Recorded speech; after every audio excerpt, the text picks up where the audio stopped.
कि ऐसी कौन सी बात है कि हमको पॉलिटिक्स में जाने से डिस्करेज किया जाता है। अब एक बात बताइए, हिंदुस्तान में सबसे अच्छा कैरियर तो प्रधानमंत्री बनने का है ना। पूछिए क्यों? कि अगर आप यूपीएससी करेंगे तो ज्यादा से ज्यादा क्या होंगे? आप पर्सनल सेक्रेटरी बनेंगे प्रधानमंत्री के। अगर आप इंजीनियर बनेंगे तो ज्यादा से ज्यादा क्या करेंगे? आप प्रधानमंत्री का ट्विटर हैंडल चलाएंगे। अगर आप बिजनेसमैन बनेंगे तो ज्यादा से ज्यादा क्या करेंगे? आप प्रधानमंत्री के पीठ पे हाथ रखेंगे। तो जब पॉलिटिक्स में इतना अच्छा कैरियर है तो पॉलिटिक्स में लोगों को डिस्करेज क्यों किया जाता है? अब इस पॉइंट को समझिए। आप में से बहुत सारे लोग क्रिकेट को देखते होंगे, वैसे भी देखिएगा क्योंकि आजकल हिंदुस्तान की पॉलिटिक्स क्रिकेट से ही डिसाइड होती है। लेकिन आप में से बहुत सारे लोगों ने जब क्रिकेट खेलना शुरू किया होगा तो यह नहीं सोचा होगा कि आप सचिन तेंदुलकर बन जाएंगे। लेकिन फिर भी आप क्रिकेट को लेकर के तो नहीं कहते हैं कि मैं ए क्रिकेट हूं, जैसे आप ए पॉलिटिकल कहते हैं। आप क्रिकेट देखते हैं, आप क्रिकेट खेलते हैं और आपको यह भी मालूम है कि क्रिकेट सबके लिए कैरियर नहीं हो सकता है, फिर भी आप उसके को लेकर के निगेटिव नहीं है। लेकिन पॉलिटिक्स को लेकर के क्यों है? अब एक बात आप यहां समझ जाइए कि स्टेट के ओरिजिन को लेकर के जो डिवाइन थ्योरी है, यदि आप उसमें बिलीव नहीं करते हैं तब आपको समझना पड़ेगा कि इस पॉलिटिकल प्रोसेस को किस तरीके से डिस्टर्ब किया गया है। जैसे आप बस से जा रहे हो और कोई लड़का किसी लड़की को छेड़ रहा हो, अगर आप उसका विरोध खड़ा होकर के करेंगे तो छेड़ने वाला कहेगा नेता बनते हो, बहुत नेता बन रहे हो। अगर आपकी मां आपके साथ है तो आपकी मां आपको कहेगी तुमको क्या मतलब है, तुम्हारी बहन थोड़ी है। अब हिपोक्रेसी समझिए सोसाइटी की। सुबह जब आप स्कूल गए होंगे तो जो असेंबली हुआ होगा, जो प्रार्थना हुई होगी, उसमें आपको एक ओथ दिलवाया गया होगा, हम सब भारतीय हैं, हम सब भारतीय आपस में भाई बहन हैं और आपस में जो भाई बहन हैं उनकी रक्षा के लिए आप खड़े हो जाइए। तो आपकी मां ही कहेगी कि नेता बन रहे हो। अब यह समझ में नहीं आता है कि ऐसा क्यों है। इसको समझिए कि जिस पॉलिटिकल सिस्टम में हम लोग रह रहे हैं उसको डेमोक्रेसी कहते हैं। अब यहां एक इंटरेस्टिंग बात समझना है। आप सारे लोग स्टूडेंट हैं, कुछ दिन के बाद आप जॉब लेने के लिए अपना सीवी बनाइएगा, तो सीवी किसी का देखिएगा ना तो ऐसा लगेगा कि आप पॉजिटिविटी से नहा लिए हैं। वो इंसान चाहे जैसा भी हो, लेकिन उस सीवी में इतनी पॉजिटिविटी होती है, इतनी मिठास होती है कि आपको पढ़ करके डायबिटीज भी हो सकता है। उसमें एक और कॉलम होता है, एक कॉलम होता है what is negative about you. ये जो what is negative about you होता है उसमें भी जो लोग लिखता है वो भी पॉजिटिव बात ही लिखता है। इंडियन सोसाइटी की हिपोक्रेसी यहीं पे समझ में आती है।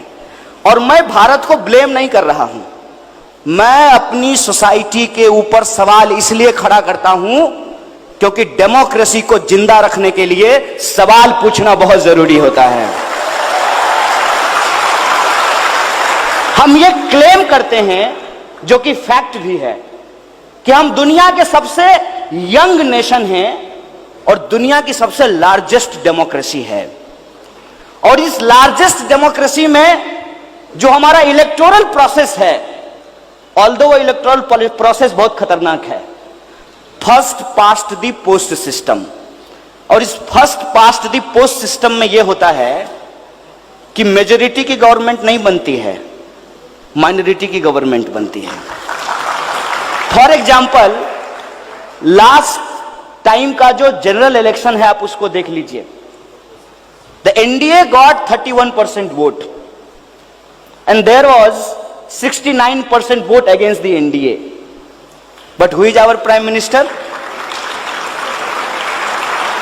नहीं, नाम ले सकते हैं, कोई दिक्कत नहीं है, वोल्डेमॉर्ट नहीं है, you can take his name.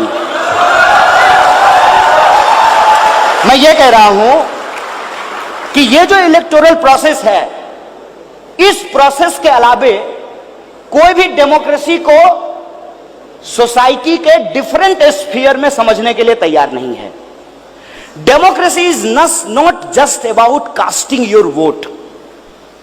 और आप देखेंगे कभी इलेक्शन आया है, रेडियो मिर्ची पे, रेड एफएम पे, एफएम गोल्ड पे, टेलीविजन पे, अखबार में, सब जगह करोड़ों रुपए का बजट बनाया जाएगा इलेक्शन कमीशन के द्वारा। आपको इनकरेज किया जाएगा कि आप वोट दीजिए, आप 5 साल में एक बार वोट दे दीजिए, लेकिन बाकी साल आप पॉलिटिकल मत रहिए, यह आपको समझाया जाएगा। अगर हम किसी को वोट देंगे तो उसको वोट देने का बेसिस क्या होगा? क्या हमको उस पार्टी की आइडियोलॉजी के बारे में बताया जाता है? वो पार्टी यदि सरकार में रही है तो उसने क्या काम किया है उसके बारे में बताया जाता है? क्या इस देश में सबसे इंपॉर्टेंट चीज जो है इलेक्शन का, किसी भी पार्टी का मैनिफेस्टो, उस पर कोई डिस्कशन होता है?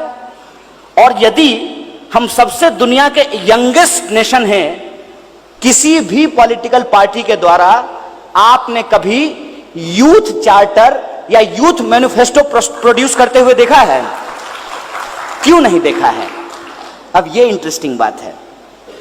आपको मालूम है कि सचिन तेंदुलकर बहुत अच्छा प्लेयर हैं, लेकिन सचिन तेंदुलकर रिटायर हो गए ना, उनकी जगह पे कौन आए हैं?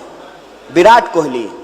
विराट कोहली के चचा तो नहीं है सचिन तेंदुलकर, मौसा भी नहीं है, फूफा भी नहीं है। तो क्रिकेट में एक नया आदमी, थोड़ा बहुत लेन देन वहां भी चलता है, हम इस बात को हम नहीं डिनाई कर रहे हैं, लेकिन फिर भी यदि आप अच्छे क्रिकेटर हैं तो आपको क्रिकेट में एंट्री हो सकती है। सिनेमा में भी, अब देखिए अभिषेक बच्चन अमिताभ बच्चन की तरह हो पाए क्या? नहीं हो पाए ना। उनसे ज्यादा अच्छा एक्टर कौन हो गया? नवाजुद्दीन सिद्दीकी। और नवाजुद्दीन सिद्दीकी जो है, उसके पिताजी सिनेमा में नहीं थे, उसके पिताजी वो बिग बी नहीं थे। अब पॉइंट ये है कि पॉलिटिक्स में आप में से कोई भी यह बात सोच पाता है क्या कि नए लोगों को एंट्री होगी? इसीलिए पॉलिटिक्स एक ऐसा सिस्टम बन गया है जिसमें आप सिर्फ और सिर्फ वोटर हैं, आप पॉलिसी मेकर नहीं हो सकते हैं। और ये जो पॉलिटिक्स का क्राइसिस है, उसको हमको समझना पड़ेगा कि ये क्यों है। ये इसलिए है कि इस पार्टिसिपेटरी डेमोक्रेसी को प्रोसीजरल डेमोक्रेसी में कन्वर्ट कर देने की एक कॉन्स्पिरेसी चल रही है।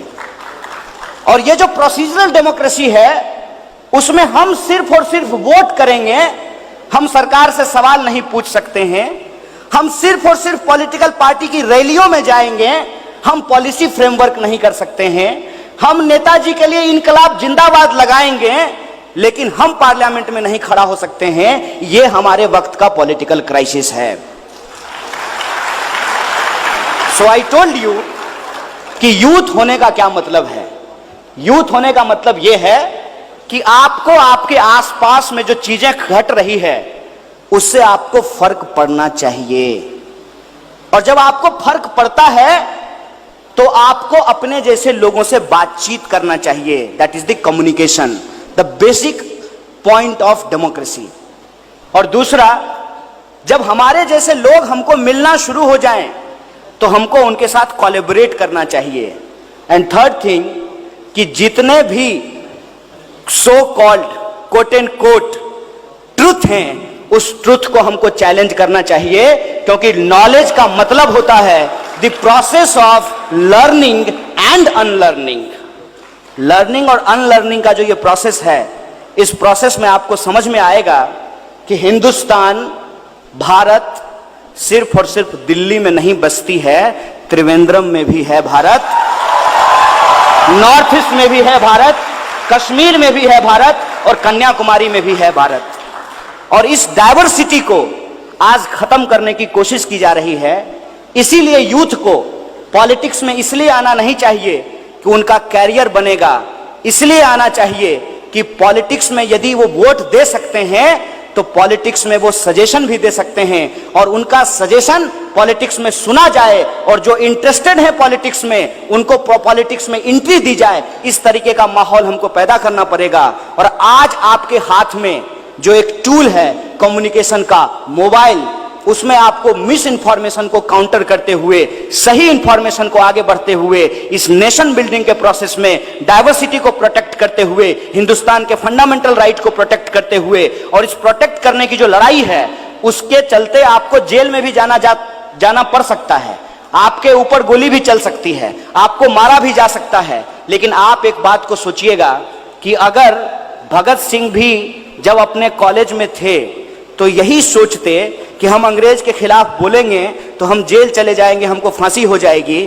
तो भगत सिंह रेवोल्यूशन के लिए नहीं आए होते। और हम तो आपसे रेवोल्यूशन का डिमांड भी नहीं कर रहे हैं, हम तो सिर्फ और सिर्फ आपको अपने कॉन्स्टिट्यूशनल राइट को लेकर के अवेयर होने के लिए, कॉन्स्टिट्यूशनलिज्म को आगे बढ़ाने के लिए और कॉन्स्टिट्यूशनल फ्रेमवर्क के अंतर्गत डेमोक्रेसी को स्ट्रेंथन करने की बात कर रहे हैं। इसीलिए आप सब लोग इस स्टूडेंट पार्लियामेंट में शामिल हुए हैं। मैं आपका तहे दिल से शुक्रिया अदा करता हूं और ऑर्गेनाइजर को शुक्रिया कहते हुए अपनी बात को खत्म करता हूं। शुक्रिया। इनकलाब जिंदाबाद। आजादी स्लोगन बता देंगे, लेकिन ये बता दीजिए ठंडा मतलब क्या होता है? Coca Cola. यही है, यही मिस इंफॉर्मेशन है। और ये मिस इंफॉर्मेशन जो मार्केट का है वो आपके सोचने की डाइवर्सिटी को खत्म करता है। जो बाहर से आए हैं, त्रिवेंद्रम जाइएगा और वहां रेडी पटरी की दुकान पे पूछिएगा कि आपके यहाँ ठंडा मतलब क्या होता है, तो आपको यहाँ का कोई लोकल पेय पदार्थ पिलाएंगे, आपको पीने की चीज देंगे। हिंदुस्तान में आज की मार्केट इस देश की डाइवर्सिटी को खत्म कर रहा है। और डाइवर्सिटी को खत्म करने का आलम यह है कि जो पॉलिटिकल नारा आजादी के दौरान लगाया गया था, जिसका एक सिग्निफिकेंस था, उस नारे को जब दोबारा हिंदुस्तान में लगाया गया तो उन नारों को एंटी नेशनल कहा गया। और मजेदार बात यह है कि जब यह नारा पॉपुलर हो गया तो कांग्रेस भी आजादी का नारा लगा रही है, बीजेपी भी आजादी का नारा लगा रही है, यात्रा.com भी आजादी का नारा लगा रही है। और इंटरेस्टिंग बात मैं आपको बताऊं, अभी एयरटेल ने कहा है कि 350 में लीजिए 1 साल की आजादी। अब आपको तय करना है कि आपको कौन सी आजादी चाहिए। मैं समझता हूं कि आजाद देश में जो हमारे प्रॉब्लम्स हैं, उस प्रॉब्लम्स से हमको आजादी चाहिए, देश से नहीं, देश में आजादी चाहिए। आपको चाहिए कि नहीं चाहिए? तो हमारे साथ आप भी नारा लगाइएगा, अरे हम क्या चाहते हैं, है हक हमारी, है जान से प्यारी, है प्यारी प्यारी, तो गरीबी से, अरे भुखमारी से, सामंतवाद से, तो मनुवाद से, तो पूंजीवाद से हम लड़के लेंगे जो तुम ना दोगे। है हक हमारी, है हक तुम्हारी, सब मिलकर बोलो, तो जोर से बोलो, तो प्यार से बोलो, तो धीरे से बोलो, हौले से बोलो। हम लड़के लेंगे आजाद देश में अशफाक वाली, आजाद वाली, तो भगत सिंह की, अंबेडकर वाली, तो बिरसा वाली, पेरियार वाली, तो फूले वाली, फातिमा वाली, तो मिलकर बोलो, अरे डर गए क्या, तो जोर से बोलो। बहुत बहुत शुक्रिया आप तमाम लोगों का, बहुत बहुत धन्यवाद।